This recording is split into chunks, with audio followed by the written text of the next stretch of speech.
Save किया था ना? मैं सिर्फ इसलिए गया था क्योंकि उसने मुझे कॉल किया, that's it. But listen तो. Save it for someone else. जिंदगी में सेव करना जरूरी है, मगर जब बात पैसों की हो, सिर्फ सेविंग से काम नहीं चलेगा। इक्विटी म्यूचुअल फंड्स में इन्वेस्ट कीजिए और अपने सेविंग्स को आगे बढ़ने का मौका दीजिए। Mutual fund investments are subject to market risks. Read all scheme-related documents carefully.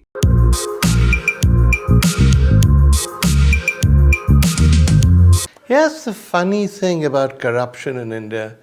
Even as it ceased to become a big political issue, it's become a fairly effective political weapon.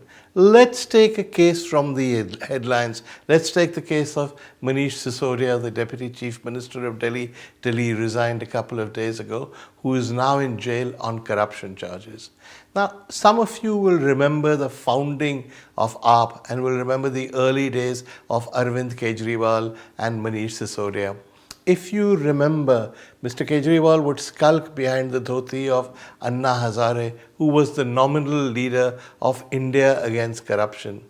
When Mr. Kejriwal did make statements, he would say that he was in it only because of a fight against corruption. That was the most pressing issue facing the country. We had to all unite against corruption. Mr. Kejriwal told us that he himself had no interest in power. He was motivated solely by a desire to do good for the country. We know what happened. He was fairly successful in that he destroyed the UPA's reputation. He made people see to the government full of scams. And effectively, he cleared the way for Narendra Modi. But we also know that what happened after that, because after Mr. Kejriwal had told us that he was only interested in fighting corruption and he had no interest in his own political ambitions, he first threw Anna Hazare off the bus, the nominal leader. Then one by one, he threw everybody else who'd appeared on television being very self-righteous with him off the same bus. Kumar Vishwas, Kiran Bedi, the Bhushan's father and son, Yogendra Yadav. The list goes on and on. Ultimately, the only people left standing were Mr. Kejriwal and his longtime aide, Manish Sisodia. At which stage, having told us that they were not in it for themselves and only there to fight corruption, they promptly formed a political party just based around themselves and have been in power pretty much ever since then. So when a party like AAP, people like Sisodia and Kejriwal, who've stood on these anti-corruption platforms, are accused of corruption, that should be devastating, right? If you look at the charges against the AAP government in Delhi, there are now so many. Satyendra Jain, a senior minister in the government, has been in jail for several months. There seems to be no prospect at the moment of him even getting bail. So shouldn't AAP now be finished? A party that came to fame, came to prominence, saying it would fight corruption, is now riddled with corruption allegations and corruption cases. Its top leaders are in jail. But here's the funny thing. I don't think it's made a difference. There's no evidence at all that AAP's support base in Delhi has collapsed. There's no evidence that the arrest of Manish Sisodia has made much difference to AAP's image or to its political prospects. Mr. Kejriwal has been able to claim that he is being targeted, that Sisodia is innocent, that this is all a frame-up, which is not an unusual defense. It's a defense that people accused of corruption have used over the ages. But here's the difference. It seems to be working this time. There isn't that level of public outrage. There isn't the sense that Kejriwal must go. He was a corruption fighter. Now he heads a corrupt government. Nobody says that, except maybe BJP spokesman on television. It's not just Kejriwal. If you look at the history of the last few years, in the run-up to the Bengal election, many cases were filed against TMC leaders. Some were arrested. It was claimed that Bengal was riddled with scams, that many of these scams were associated with the TMC, and the government and its faithful media went on and on about how corrupt Mamata Banerjee was, how corrupt the TMC was. Maybe they were. But here's what happened. When it came to the election and these positions were taken again and these points were made, it made no difference. Mamata Banerjee won with a landslide.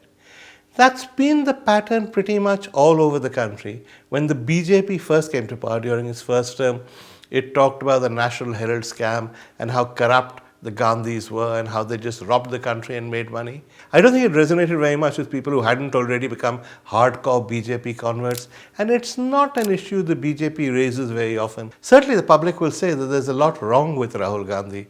But I don't think one of the main objections to him is that he's a crook. All of the BJP's allegations haven't really left a mark. And it works the other way around. At the last general election, Rahul Gandhi's slogan was centered around Mr. Modi's personal corruption. He went on about the Rafale deal. And the whole campaign was, you have to throw out this corrupt government headed by a corrupt man. Guess what happened? Modi won by a landslide. The Congress was finished. People didn't really care. It's happening now to Mr. Modi again. Over the last month, all the opposition can talk about is Gautam Adani. They keep saying that Mr. Modi is, or the slogan was Modi Adani Bhai Bhai. That's the slogan they tried to raise in Parliament. They keep saying that Mr. Modi is linked to Adani, that Adani's fortunes have improved because of Modi, and now that he is in trouble, it shows up the inadequacy and weakness of the government's position.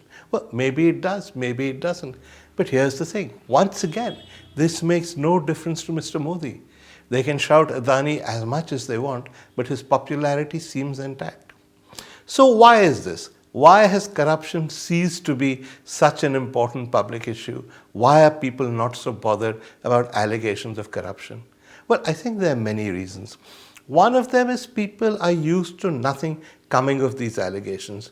There's a lot of fuss, there are arrests, there are headlines, but eventually very few of these allegations are ever proven. Let's take the example of the 2G scam, which Mr. Modi and Mr. Kejriwal went on and on about. Various people, high-profile people, were arrested, and by then the Modi government was in power, so it did its best in court to try and send them to jail.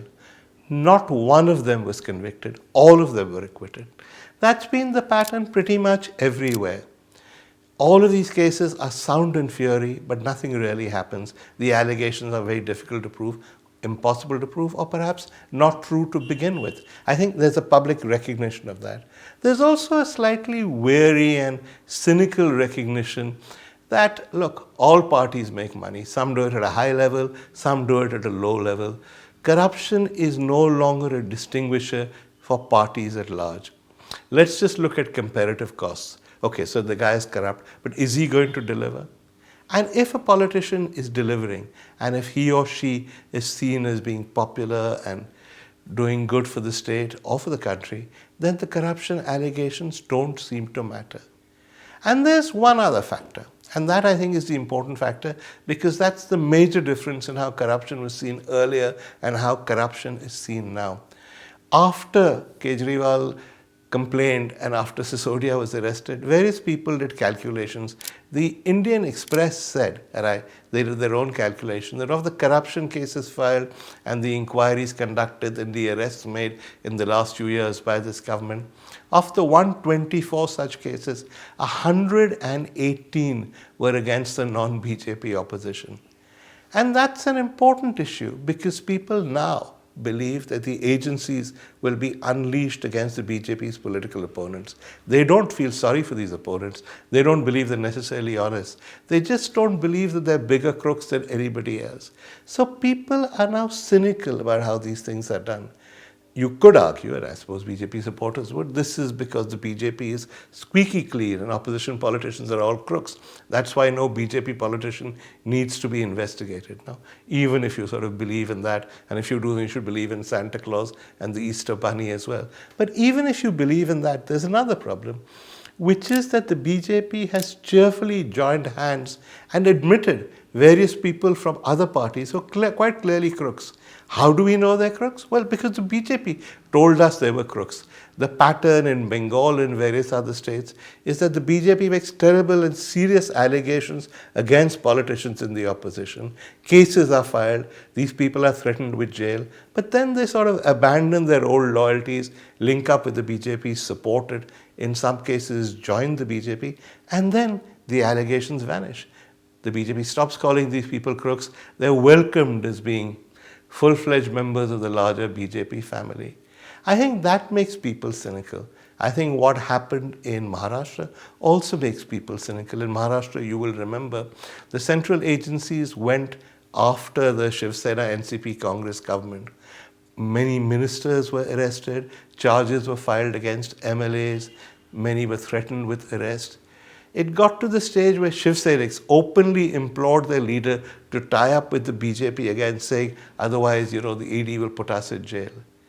In the middle of all this, the BJP managed, or Eknath Shinde managed to persuade a substantial chunk of the Shiv Sena to come over to the BJP and to form an alliance. Now, I'm sure they did this only using purely ideological arguments. But the point is, many of the people who abandoned the Shiv Sena and went off to join this new alliance were the same people who the BJP had regarded as crooks. So when it comes to judging who's honest and who's not honest, it's a murky situation. It's difficult to say that. And yet, when it comes to the investigations, when it comes to the raids, when it comes to the arrest, it's always one-sided. So for all of these reasons, I think people no longer, when they hear of a corruption allegation, are shocked or horrified. They don't even believe it's necessarily true. Maybe it's true, maybe it's not. But they know that it's an allegation made with political motivations. So that's the India we live in now. Very different from the India Mr. Kejriwal claimed he was trying to create. Corruption is not the big issue. Corruption is a matter of fact. But corruption investigations are the new currency. They are a way the BJP uses to settle scores. And that is a new development.